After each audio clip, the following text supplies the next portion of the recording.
ala Rasulillah wa ala alihi wa man wala syada la ilaha illallah syada Muhammadan abduhu wa rasuluh. Allahumma salli ala sayidina Muhammad wa ala alihi wa sahbihi ajma'in. Amma ba'du. Apa khabar tuan-tuan dan puan yang dirahmati Allah sekalian? Kita bertemu dalam My Quran Time baca faham amal pada hari ini. Kita berada pada halaman yang terakhir bagi juz yang ke-6 pada hari ini bersama Ustaz Tirmizi Ali. Apa khabar Ustaz? Alhamdulillah. Hari ini kita di hujung Ustaz ya. Betul. Juz yang ke-6 ya, pejam celik ya. Kita bersama dengan tuan-tuan yang berada di rumah, adik-adik yang ceria gembira pada hari ini, mungkin berehat sebentar menghadapi kelas online sebentar tadi. Jom kita sama-sama ya berkongsi, kita baca ayat al-Quran untuk menenangkan, untuk kita mendapat hidayah daripada Allah Subhanahu Wa Taala. Mari sama-sama kita share di Facebook, kongsikan dengan kawan, beritahu kepada kawan ini adalah halaman terakhir juz yang ke-6 dan sudah pastinya kita ingin berdoa awal ini, subhanakala ilma lana illa ma 'allamtana innaka antal alimul hakim. Maha sucimu ya Allah, tidak ada ilmu kecuali yang engkau ajarkan, sesungguhnya engkau yang maha mengetahui, yang maha bijaksana. Rabbi zidni ilma, ya Allah Tuhanku, tambahkanlah ilmu untukku. Pada hari ini kita sama-sama memulakan dengan Ummul Quran Al-Fatihah bersama dengan Ustaz Tirmizi. Silakan Ustaz. A'udzu billahi minasy syaithanir rajim. Bismillahirrahmanirrahim. الحمد لله رب العالمين الرحمن الرحيم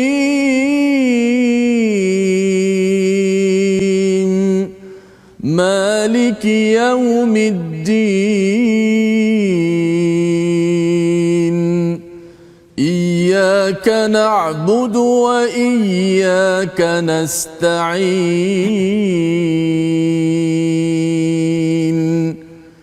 اهدنا الصراط المستقيم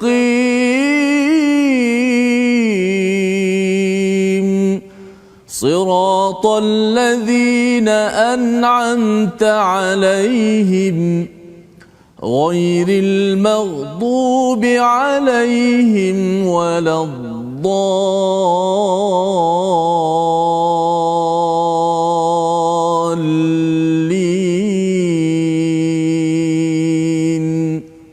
آمين. Amin ya rabbal alamin. Terima kasih diucapkan pada Ustaz Tirmizi membacakan Ummul Quran Al-Fatihah sebentar tadi bersama dengan tuan-tuan untuk kita sama-sama melihat bahawa dalam surah Al-Fatihah kita memohon pada Allah SWT dijauhkan daripada menjadi orang yang yang dimurkai dan bukan orang yang disesatkan ya, tetapi kita ingin menjadi orang yang mendapat nikmat daripada Allah, orang yang diberikan nikmat oleh Allah. Dan pada halaman 121 ini insya-Allah kita akan melihat kepada ciri ini ya. Allah menekankan lagi kepada kita daripada ayat 77 hingga ayat 82. Jadi mungkin satu soalan ringkas untuk tuan-tuan jawab di dalam di Facebook ialah apakah dua golongan yang bermusuh, amat memusuhi kepada umat Islam ataupun orang-orang beriman. Siapakah dua golongan tersebut ya, yang kita akan jumpa jawapannya sepanjang halaman 121. Jadi mari kita lihat kepada apakah sinopsis ringkasan bagi halaman terakhir juz yang ke-6 pada hari ini. Bermula daripada ayat 77 hingga 81 akan bercerita tentang pembahasan ideologi kaum Nasrani dan juga ada kaitan dengan Yahudi juga yang menuhankan Isa Al-Masih Ibnu Maryam dan juga menegur kepada ahli kitab dan juga apakah perkara-perkara yang tidak mereka lakukan ya. Ini kita akan lihat daripada ayat 77 hingga ayat 81. Dan kemudian pada ayat 82 kita akan melihat kepada antara Yahudi dan Nasrani siapa yang lebih dekat dengan orang yang beriman. Ini ada kaitan dengan soalan awal tadi, iaitu Allah memberikan jawapannya, iaitu ada dua kumpulan. Siapa kita akan sama-sama lihat pada hari ini. Jom sama-sama tuan-tuan kita baca daripada ayat 77 hingga ayat 80 memulakan program kita pada hari ini insya-Allah. Baik, terima kasih Fadil, Ustaz Fazrul, sahabat saya dan juga sahabat-sahabat Al-Quran, muslimin, muslimat, ibu-ibu, ayah-ayah, adik-adik, kakak-kakak yang sedang menonton My Quran Time, teruskan sebarkan rancangan ini. Yang tonton di Facebook boleh share di Facebook masing-masing. Mudah-mudahan kita menjadi asbab tersebarnya ilmu Al-Quran ini ke seluruh pelosok dunia, insya-Allah. Alhamdulillah, sebagaimana kata kekanda saya, pejam celik kita dah akhir juzuk yang ke-6. Lepas ni masuk juzuk ke-7. Moga-moga Allah Taala mengampunkan segala kesalahan kita dan memberikan kepada kita kefahaman, insya-Allah. Amin ya rabbal alamin. Baik, kita mulakan dengan ayat 77 hingga 80. Kita gambarkan sebagaimana sinopsis tadi supaya kita bila baca Al-Quran kita tasawur, kita gambarkan apa yang kita baca ini, ia akan menambahkan kefahaman kepada kita.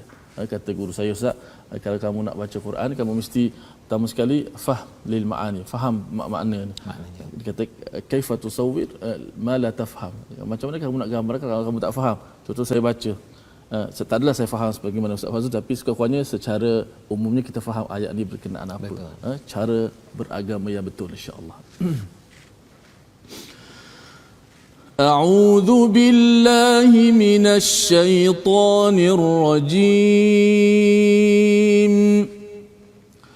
قل يا أهل الكتاب لا تغلوا في دينكم غير الحق ولا تتبعوا أهواء قوم قد ضلوا من قبل وأضلوا كثيرا وضلوا عن سواء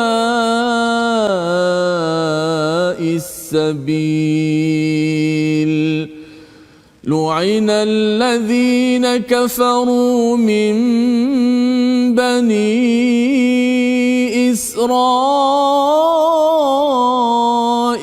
على لسان داود وعيسى بن مريم ذلك بما عصوا وكانوا يعتدون كانوا لا يتناهون عن منكر فعلوه لبئس ما كانوا يفعلون ترى كثيرا منهم يتولون الذين كفروا لبئس ما قدمت لهم أنفسهم أن سخط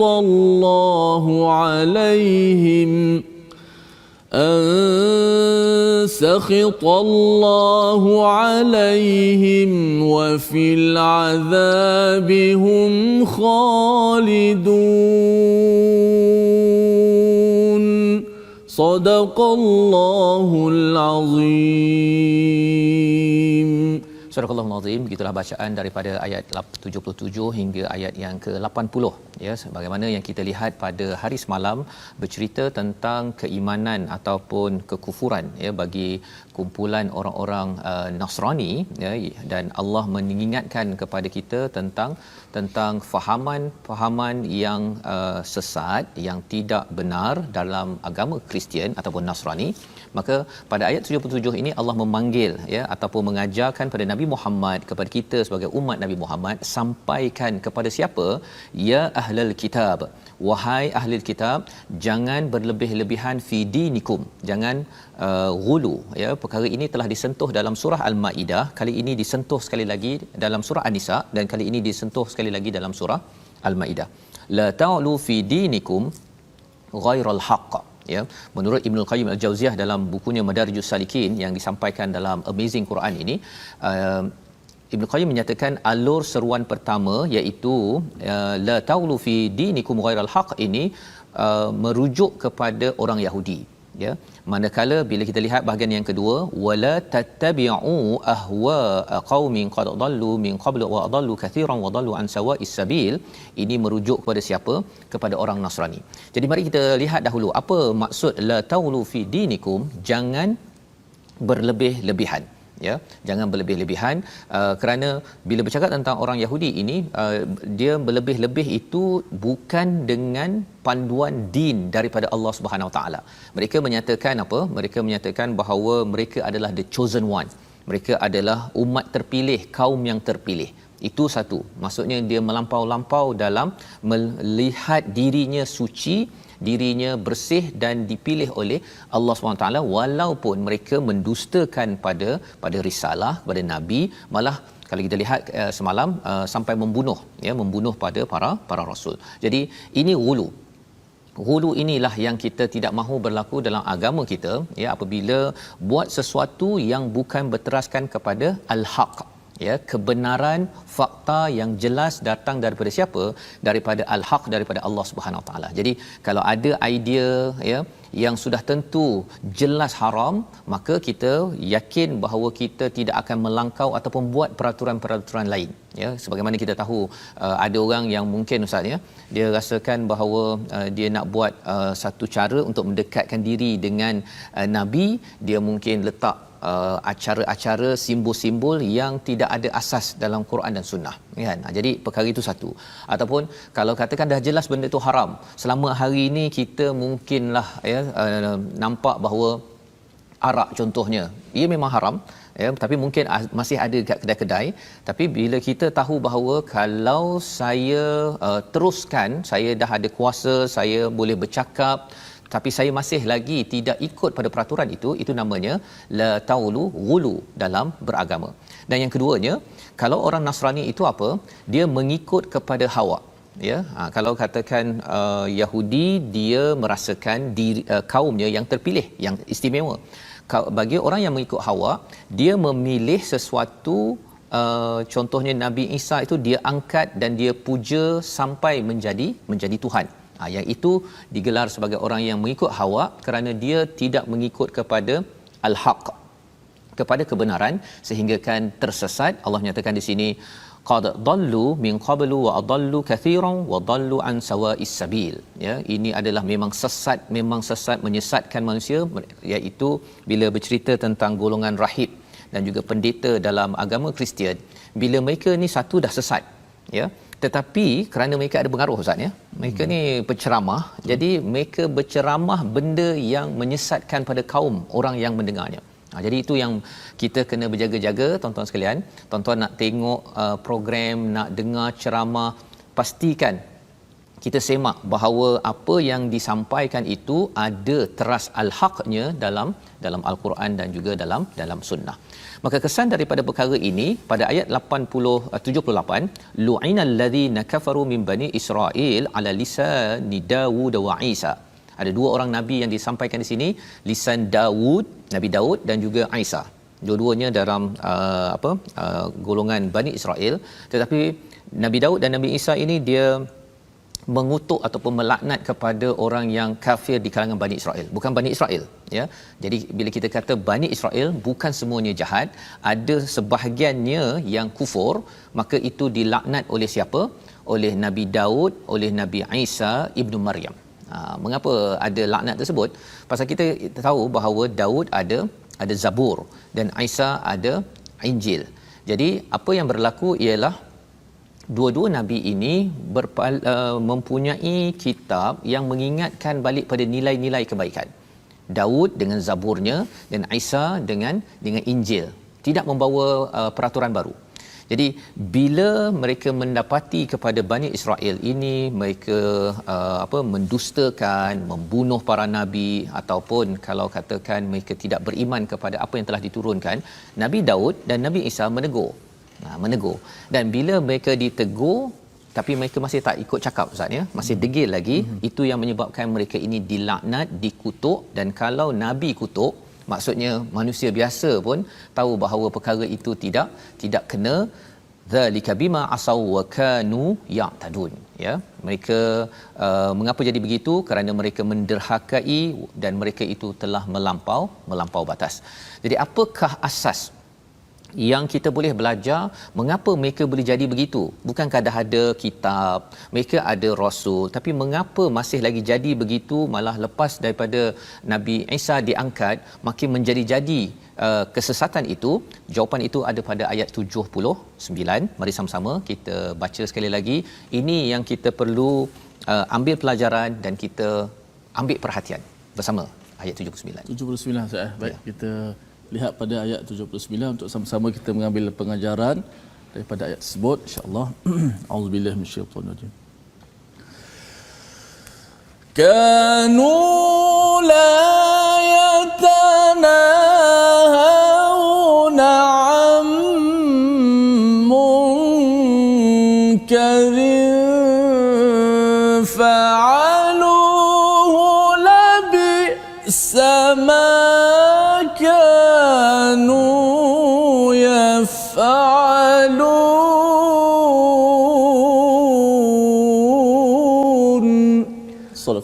Sadaqallahul Azim. Mereka tidak saling mencegah perbuatan mungkar yang selalu mereka lakukan. Sesungguhnya sangat buruk apa yang mereka lakukan. Apakah yang kita boleh belajar daripada ayat ini? Mereka tidak suka menegur orang lain. Orang lain buat salah, mereka kata tak apalah, tak apa. Kan, biarlah mereka buat salah. Ada dua sebab Ustaz ya. Satu, pasal mereka sendiri yang buat salah. Ya. Mereka buat salah, jadi dia tak nak tegur orang yang buat salah, pasal kalau aku tegur, alah 2 kali 5 je. Itu yang pertama. Tapi yang keduanya ialah kalau saya tegur, nanti saya akan dikecam ataupun dianggap sebagai nak tunjuk baik konon ya. Jadi perkara itu menyebabkan mereka la yatanahaun, ya, mereka ini tidak saling melarang an munkarin fa'alu, apa kemungkaran yang dilakukan. Jadi Allah menyatakan labi sama kanu yaf'alun, teruk sangat apa yang mereka lakukan. Kesan daripada perkara inilah, ya, kesan daripada perkara ini mereka dilaknat oleh dikutuk oleh atas lisan, atas perkataan Nabi Daud dan Nabi Isa. Dan pada ayat 80 itu tara kathiran minhum yatawallawna alladhina kafaru, kamu melihat mereka itu tidak kembali kepada orang yang beriman, dia pergi cari orang yang kufur. Pasal orang kufur senang untuk dimanipulasi, senang untuk dia terus buat jahat, ya. Kalau katakan mereka ada sesuatu yang mereka nak buat, mereka terus buat maksudnya. Jadi tak ada orang kacau.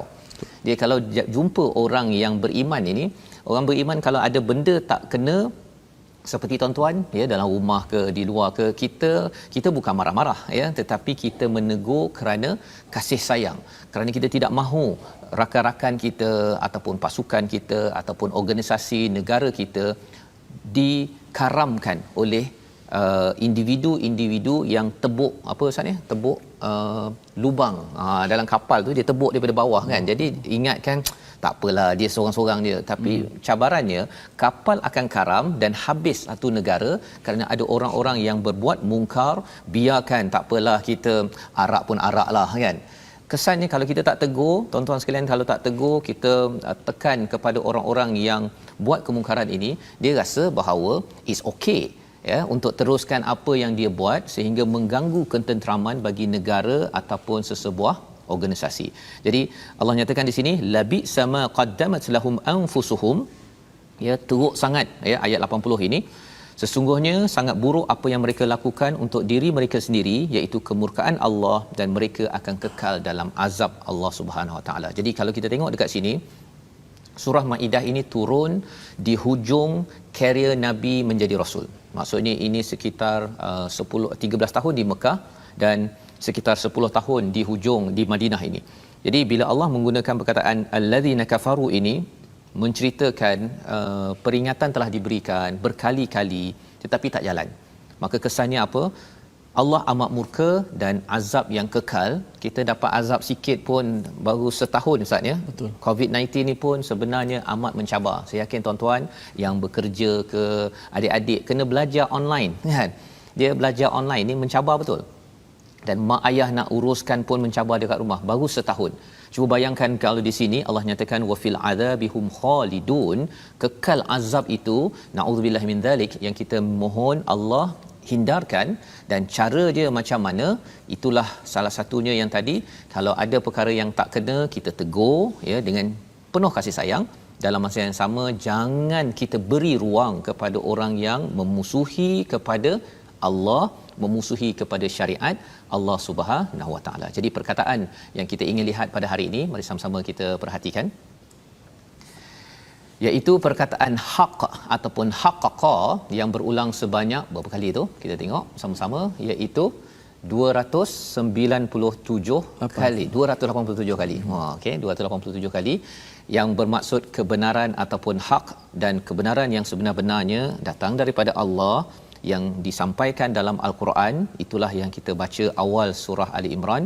Inilah yang perlu diberi perhatian ketika beragama, bukan main teka-teka ataupun melampau. Ketika kita buat kerja, kita main teka-teka sahaja apa yang kita nak buat ya, ataupun kita ikut hawa nafsu ya, rasa waktu kerja kita nak kerja, waktu tak nak, waktu kerja kita nak buat benda lain. Itu perkara yang Allah tegur pada ayat yang ke-77. Jadi mari sama-sama kita berehat sekejap ya, sebentar lagi kita menyambung kembali apakah seruan Allah memberitahu, membongkar hubungan kita dengan orang-orang yang tidak mengamalkan Al-Quran.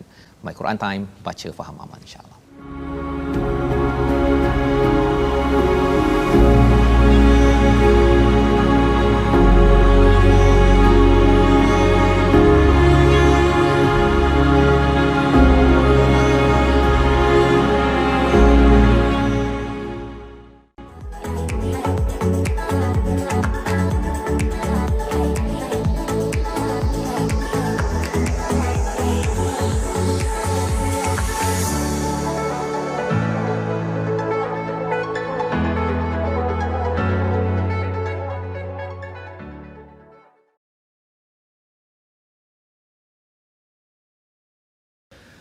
Jauhilah daripada ghulu ataupun melampau dalam beragama, kerana ia akan membinasakan kita. Alhamdulillah, terima kasih kepada semua penonton-penonton, sahabat-sahabat Al-Quran kerana sentiasa istiqamah dalam rancangan My Quran Time. Misi kita baca, faham dan amal. Alhamdulillah, penerangan yang jelas daripada Al-Fadhil Ustaz Fazul tadi. Mudah-mudahan kita dapat ambil panduan dalam kehidupan kita. Baik, kita nak belajar sedikit tentang ilmu tajwid pada hari ini. Sambungan semalam kita dah sebut pembahagian qalqalah ada 3 ataupun martabat dia ada 3. Pertama sughra, yang kedua kubra. Dan hari ini kita nak belajar yang kedua, kubra. Kita lihat di slide kita, qalqalah kubra ataupun maksudnya besar ataupun kuat. Semalam sughra kecil kan, ini besar sikit. Maksud apa yang dia bisa sebutkan sebagai besar itu, ia terjadi apabila kita wakaf pada huruf qalqalah yang berada di hujung kalimah. Sama ada huruf qalqalah tu sukun yang asli, memang dia memang asal mati, ada tanda mati kat atas, ataupun sukun mendatang. Dia berbaris, tapi oleh kerana kita nak wakaf, maka kena matikan dia lah. Macam kita baca qul a'udzu birabbil falaq. Falaq, situ qaf tu ada baris di atas. Tetapi oleh kerana nak mati, kita wakaf, kita kena matikan qaf itu. Maknanya qalqalah kubra ni apa dia? Ia berkaitan dengan wakaf. Wakaf di hujung kalimah itu ada huruf qalqalah. Huruf qalqalah yang 5 itulah yang kita sebut semalam, ada 5. Qutbu jadin. Ustaz Tamizi kata nak cam apa Ustaz? Baju dah kotor. Baju dah kotor. Bukan kotor, kalau kotor tak kotor. Mana kena tebalkan kotor. Okey, qaf, ta, ba, jim dan dal. Maknanya bila ada qaf, ta, ba, jim, dal itu, bila kita wakaf salah satu daripada huruf qalqalah, maka qalqalah itu jadi qalqalah yang kubra, yang kuat sikit. Apa maksud kuat itu? Begini, tengok contoh dia. Pertama kita baca lam yalid wa lam yulad, wa lam yulad, wa lam yulad. Qul a'udzu birabbil falaq. Qul a'udzu birabbil falaq.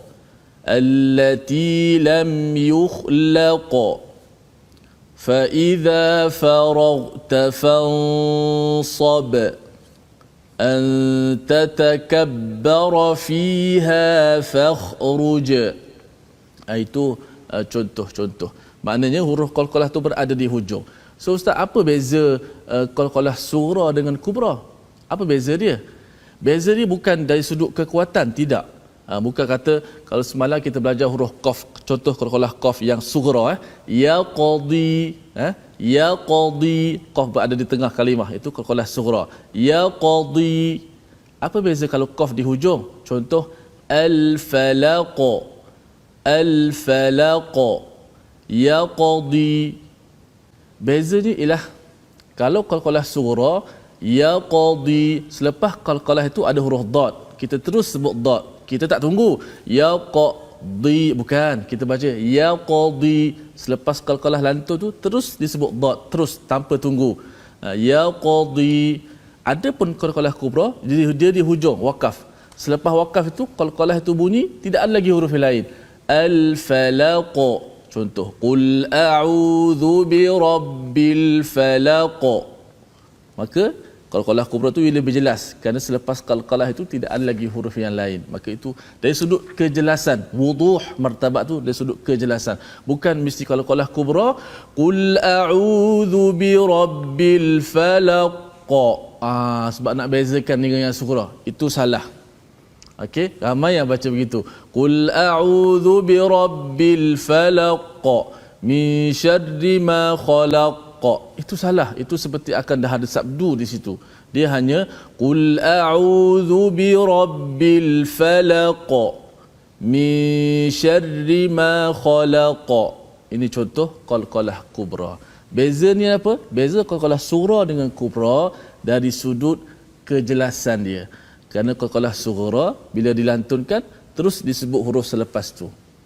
Adapun qalqalah kubra di hujung itu dah wakaf pada huruf qalqalah, maka tidak ada apa lagi huruf selepas tu, maka ia lebih jelas. Itu perbezaan dia. Baik, alhamdulillah, terima kasih diucapkan pada Ustaz Tirmizi berkongsi sekali lagi tentang qalqalah Ustaz ya. Panduan untuk kita sama-sama menjaga bila kena baca qalqalah ya.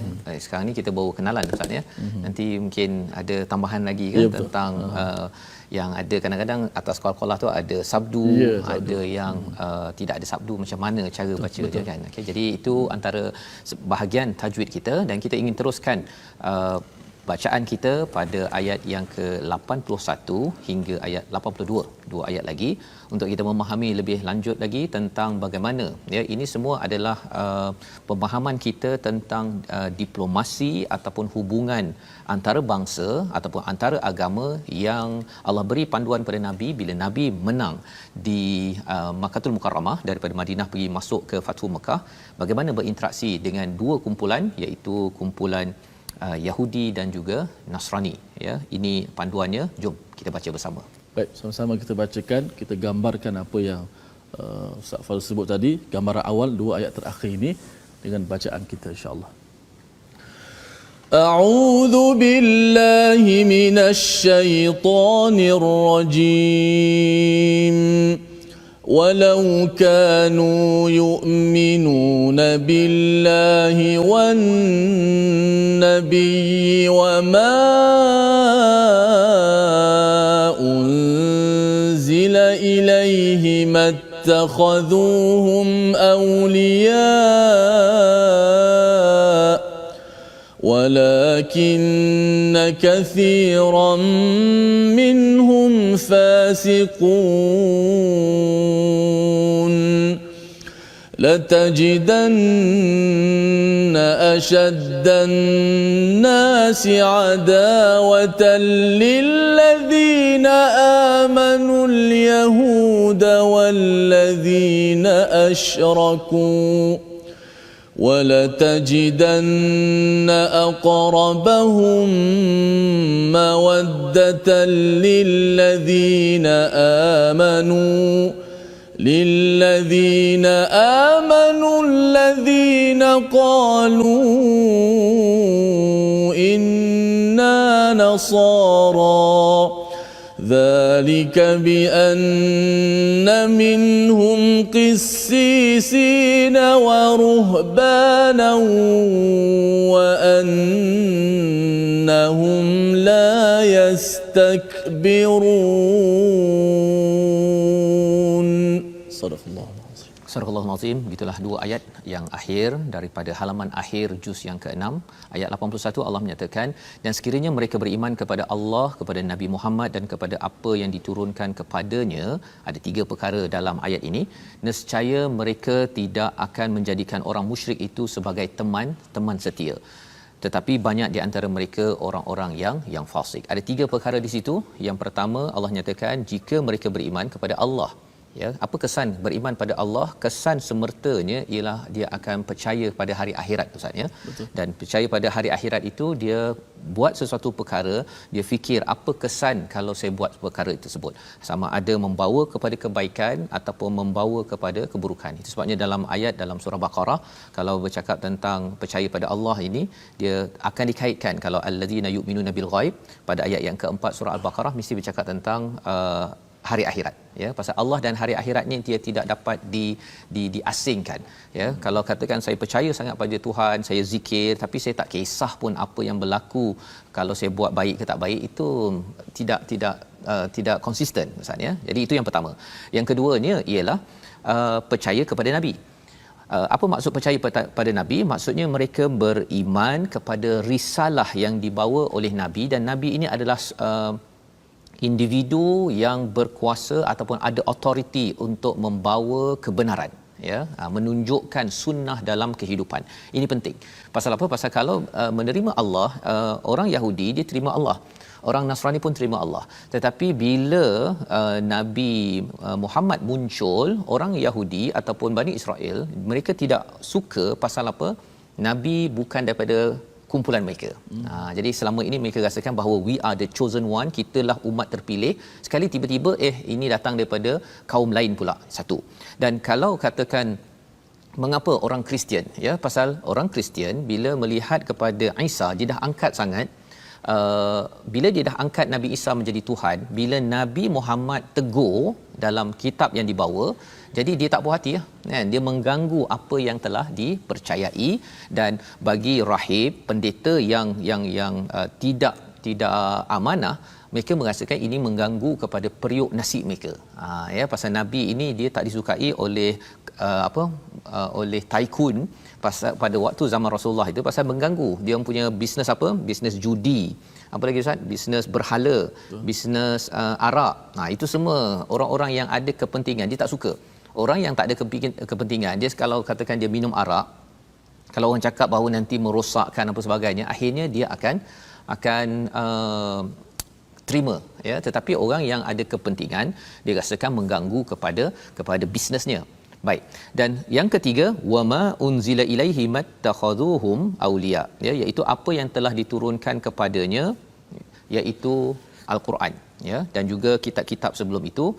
Mereka tidak akan menjadikan orang-orang musyrik ini sebagai aulia, sebagai pemimpin, sebagai pelindung mereka. Tetapi cabarannya ialah apa?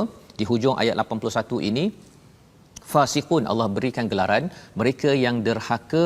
Kerana apa? Kerana merasakan bahawa keimanan pada Allah ni saya boleh pilih sendiri. Saya nak beriman pada Nabi ke tak, saya boleh pilih. Dan akhirnya dia menidakkan kepada risalah daripada Allah Subhanahu Wa Taala. Jadi Allah membongkar perkara ini lebih lagi kesannya dalam kehidupan kita pada ayat yang ke-82 tentang permusuhan di kalangan manusia, ya. Kita memaklumi perkara ini lantaran bila umat Islam sudah menang, umat Islam menang bukannya terus menang, Ustaz, ya. Musuh tetap juga akan memasang perangkap. Yang kita kena sedar, dia istilahnya apa, Ustaz? Pelanduk selalu lupakan perangkap, tapi perangkap tidak lupakan pelanduk. Ya, jadi dalam ayat yang ke-82 ini kita kena faham perangkap dia tetap tidak lupa. Jadi Allah kata latajidanna asyaddan nasi adawatan lilladzina amanul yahuda walladzina asyraku. Ada dua kumpulan yang betul-betul memusuhi kepada orang beriman. Siapa? Yang pertama Yahud, orang Yahudi, dan yang keduanya orang yang syirik kepada Allah Subhanahu Wa Taala. Di mana orang Kristian, wala tajidanna aqrabahum mawaddatan lilladzina amanul ladzina qalu inna nasara. Kata Allah Subhanahu Wa Taala, yang lebih dekat kasih sayangnya, persahabatan dengan orang beriman ialah orang Nasrani. Ini pengalaman yang mungkin saya juga, Ustaz, ya. Kalau ketika peristiwa September 11 yang kapal terbang hentam tu, memang waktu itu orang Islam, kami di komuniti di kawasan universiti itu, memang orang perempuan kena tarik tudung, kemudian hate crime bersama dengan orang Yahudi. Memang dia orang tak nak pergi dah. Selama ni kita ada jumpa borak-borak, no way. Dia memang menunjukkan pemusuhan tu betul-betul pada waktu itu. Pasal mereka tuduh terus dia bahawa orang Islam yang buat. Betul. Tetapi orang Kristian dia datang ke Islamic Center berborak, kemudian dia kata oh anything I can help, boleh tak apa-apa yang kami boleh bantu. Nak ceritanya bahawa realiti pada tahun September 11 itu sama seperti apa yang disampaikan di sini. Ya, orang Kristian ni dia lebih dekat, kecuali lah kalau katakan di kalangan mereka ini tidak ada qissisin wa ruhbana. Dia poinnya kalau dalam masyarakat Kristian itu tidak ada pendeta dan rahib yang betul-betul, dia jadi lain macam sikit. Dia mungkin dah menuju kepada lebih pada syirik. Tetapi kalau katakan dia ada qissisin wa ruhbana, siapa mereka berdua? Yang pertama pendeta. Pendeta ini ialah kira macam ulama dia lah ustaz ya dalam agama Kristian, dan waruhbana ini rahib-rahib yang tak kahwin kan di dalam biara-biara yang ada tu, kerana mereka betul-betul rahaba ini dalam bahasa Arab ialah dia takut. Dia takut dengan Tuhan ya. Dia walaupun dia mungkin tersilap sikit tetapi dia masih ada rasa takut. Maka Allah kata mereka ini ada qissisin waruhbana, dan mereka ini tidak sombong, menyebabkan mereka ini lebih dekat dengan Islam. Dan apakah sambungannya, insya-Allah kita akan lihat esok. Tetapi pada hari ini kita nak lihat dahulu situasi keseluruhan bagi halaman 121 ini. Mari kita sama-sama saksikan.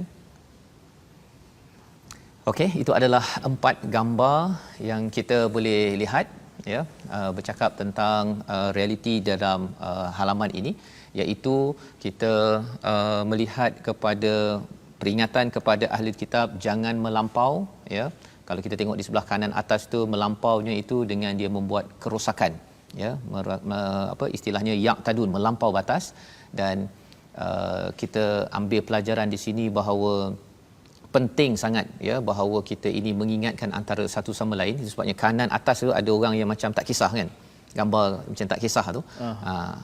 Apa aku kisah itu adalah satu virus yang amat bahaya dalam masyarakat ya, yang perlu kita beri perhatian. Jadi mungkin Ustaz kalau kita boleh baca sekali lagi ayat 82 ini untuk kita sama-sama memahami sebenarnya mengapa Yahudi musyrik ini dia amat bermusuh dengan umat Islam, kerana orang Yahudi musyrik ini dia tak suka ditegur. Betul. Ya, silap biarkan kami silap, apa kisah kubur aku, lebih kurang gitulah kan ya.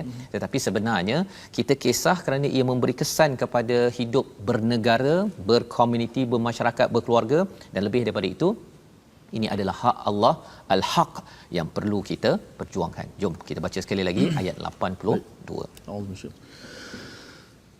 لَتَجِدَنَّ أَشَدَّ النَّاسِ عَدَاوَةً لِلَّذِينَ آمَنُوا الْيَهُودَ وَالَّذِينَ أَشْرَكُوا وَلَتَجِدَنَّ أَقْرَبَهُم مَّوَدَّةً لِّلَّذِينَ آمَنُوا الَّذِينَ قَالُوا إِنَّا نَصَارَى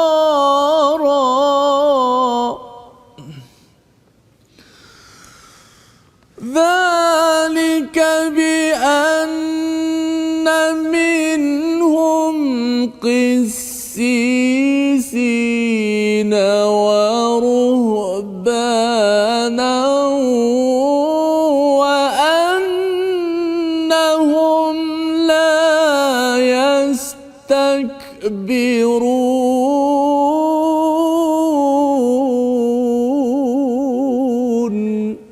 Sadaqallahul Azim. Sadaqallahul Azim. Pasti akan kamu dapati orang yang paling keras pemusuhannya terhadap orang-orang beriman adalah orang Yahudi dan orang-orang musyrik ya. Dan Allah bawakan orang Nasrani ini, mereka ini lebih dekat, istilahnya tadi aqrabahum mawaddatan lilladzina amanu, kerana di situ ada 3 faktor yang kita perlu maklum. Kerana mereka ada qissisin, para pendeta, orang bijak pandai dalam agama Yahudi, dalam agama Kristian. Yang kedua rahib, yang dibiara-biara, dan wa annahum la yastakbirun, dan mereka kisisin wa ruhban ini mereka tidak sombong. Ya, bila mereka tidak sombong, itu maksudnya kalau kita nak berdiskusi dengan orang Kristian, salah satu ataupun salah dua lah ustaznya, kumpulan yang kita perlu beri perhatian adalah pendeta dan para rahib dia. Kalau pendeta para rahib dia ada ilmu sedikit dan mereka tidak sombong, orang-orang inilah yang lebih mudah untuk kita berdiskusi, bekerjasama, dan lebih daripada itu mungkin mereka juga akhirnya kembali kepada iman. Pasal apa? Pasal mereka ini ada sifat takut. Okey, waruhbana itu ada kaitan dengan rahaba. Mereka ini adalah orang yang takut kepada Allah, tetapi mungkin ada panduan daripada Bible yang telah diubah. Tapi bila kita diskusi elok-elok, mereka lebih mudah pasal mereka bukan merasakan mereka ada chosen one. Mereka mengangkat Nabi Isa itu sebagai orang yang menjadi Tuhan. Itu. Tapi kalau yang Yahudi ini, dia kalau dia dah rasa bahawa sayalah yang terpilih, saya ni dicintai oleh Tuhan, saya ni memang confirm masuk syurga, maka mereka orang yang asabiah ini susah Ustaz. Ya, dia bila dah asabiah dia cakap kalau Melayu je yang boleh boleh menang, ataupun kalau Cina saja boleh menang, ataupun kalau India saja boleh menang, kerana racism ni dia bermula dengan satu kumpulan makhluk yang takbur pada awal kejadian, iaitu siapa Ustaz dalam surah Baqarah? Nabi Adam dan Iblis. Iblislah yang yastakbirun, kerana dia mengapa dia jadi sombong tu, dia rasakan bahawa saya lebih baik kot. Saya daripada api, dia Nabi Adam itu daripada tanah. Yang itu yang kita tidak mahu menjadi, dan sebabnya kita bila nampak perkara ataupun ayat 82 ini, kita cuba untuk bercakap-cakap, berdiskusi dengan orang-orang Kristian, ya, dengan pendekatan ilmu-ilmu yang tepat, al-haq. Nanti kesannya mereka akan tunduk dan juga lembut hati mereka. Inilah ayat yang kita akan baca pada hari esok. Jadi pada hari ini kita lihat dahulu resolusi kita. Yang pertama, pada ayat yang ke-77, jangan melampau. Itu poin yang penting. Jangan melampau dalam hal agama. Pastikan apa yang kita buat tuan-tuan ada asas di dalam Al-Quran ataupun dalam As-Sunnah yang sahih. Yang kedua, saling mencegah kemungkaran. Benda-benda tak betul kita cegah, kita tegur dengan kasih sayang untuk kita mengelakkan daripada dilaknat oleh manusia, dan sudah tentunya lebih daripada itu dilaknat oleh para malaikat dan oleh Allah SWT. Dan yang ketiga, jangan sombong, kerana ini adalah cara untuk kita makin dekat dengan kebenaran. Dan itu sebabnya orang Nasrani itu dia lebih dekat dengan orang beriman, kerana mereka ada pendeta dan rahib yang tidak sombong. Kita doa sama-sama, Allah pimpin kita dengan panduan daripada halaman ini, insya-Allah. Bismillahirrahmanirrahim. Alhamdulillahirabbil alamin, wassalatu wassalamu ala asyrafil anbiya'i wal mursalin wa ala alihi wa sahbihi ajma'in. Ya Allah, ya Tuhan kami, Kau jauhkanlah kami daripada sifat ghulu dalam beragama, ya Allah. Ya Allah, dekatkanlah kami kepada kebenaran, ya Allah. Allahumma arinal haqqa haqqa warzuqna ittiba'ah. Ya Allah, perlihatkanlah kepada kami kebenaran itu sebagai satu kebenaran, dan rezekikanlah kepada kami untuk mengikuti kebenaran tersebut, ya Allah. Dan perlihatkanlah kepada kami kebatilan itu sebagai satu kebatilan yang jelas, ya Allah. Dan jauhkanlah daripada kami untuk mengikutinya, ya Allah. Selamatkanlah kami, ya Allah, daripada fitnah dunia ini, ya Allah. Peliharakanlah negara kami, ya Allah, daripada sebarang malapetaka, ya Allah. Ya Allah, berikanlah hidayah kepada mereka, ya Allah. Semuanya mereka tidak mengetahui, ya Allah. Ya Allah, berikanlah hidayah kepada mereka, ya Allah, untuk kembali kepada agama-Mu yang suci ini, ya Allah. Ya Allah, perlihatkanlah kepada mereka titik-titik kebenaran untuk mereka kembali, ya Allah. Amin ya rabbal alamin. Alhamdulillah. Amin ya rabbal alamin. Moga Allah memimpin kita untuk terus mengikut kepada kebenaran, dan kita membina masyarakat yang berteraskan hujah kebenaran. Inilah salah satu daripada usaha tabung gerakan Al-Quran untuk tuan-tuan saling menyokong, ya, tuan-tuan menyumbang dalam tabung gerakan ini agar kita dapat membina masyarakat yang mementingkan kebenaran dan bukannya sombong ataupun hanya berteka-teka di dalam membuat amalan kehidupan seharian. InsyaAllah kita bertemu lagi pada jam 5, pada jam 10 malam dan juga 6 pagi. Rancangan ini dibawakan oleh Mufas yang ingin membawakan pada tuan-tuan kebenaran itu penting, utamakan hujah untuk beramal. My Quran Time, baca faham amal, insyaAllah.